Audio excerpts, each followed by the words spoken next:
Welcome back to Local Edition. I'm Brad Pomerance. Thanks for joining us again. Our guest is Mike Eng. Mr. Eng is a member of the California State Assembly. Sir, we thank you so much for joining us. My pleasure. I'm the father of two daughters, 9 and 7, so I want to talk about education, if we may.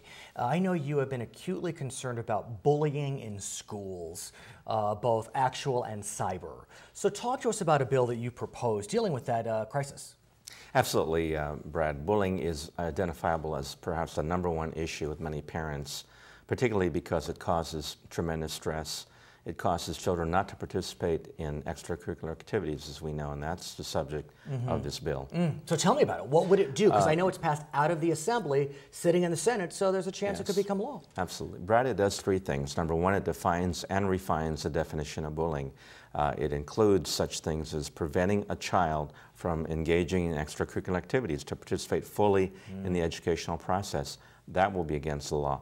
2, it trains teachers and administrators to look for these types of symptoms. And 3, it makes sure that the victim has an opportunity to transfer outside of that school and not remain behind with the perpetrator or his or her friends. It's interesting. I remember when I was in school, and I was just amazed at how teachers, they just turned a blind eye to bullying. It's as if it wasn't existent. And so the training element to me seems one of the most promising.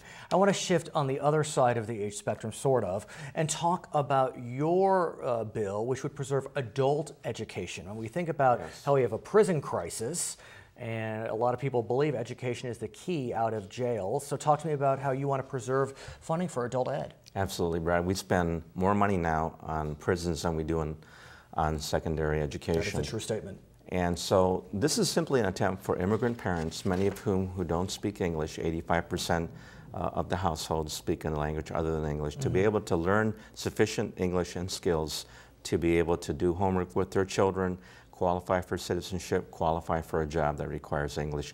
This bill makes it easier for those parents to know about when adult education funds will be cut, to give input to the local school districts and say, we want the resources devoted to adult education. Can I ask you about the undocumented in education? Because as I'm sure you know, the U.S. Supreme Court recently, through silence, upheld California's law, which allows the state to give in-state tuition to the undocumented. And many people applauded that because the view was that it's not the child's fault that they were brought to this country illegally.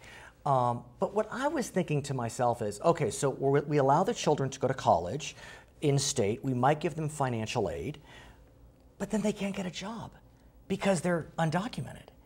And so it feels as if we're going to have in-state tuition for the undocumented, we need to give them some type of path to let them work once they get their UC and CSU degree. Yes, as an immigration lawyer for many years, I can tell you that about half of the undocumented have already applied for a green card.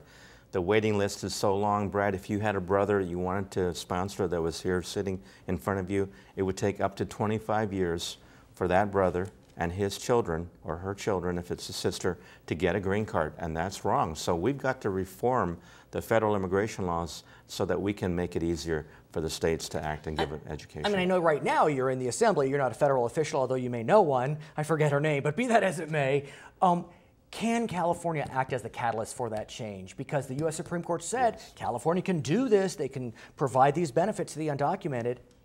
Absolutely. We have to make it so difficult for the federal government to ignore our problems. And the way we make it difficult is to do what they should be doing, and they get so irritated by saying, that's not what we want to do, but this is what we want to do. Mike Eng, I want to thank you so much for joining us. He's Mike Eng, I'm Brad Pomerance. If you'd like to watch more editions of Local Edition, just sign on to Video On Demand Channel 1, then click Local, and then click My Government. I'm Brad Pomerance, back to HLN.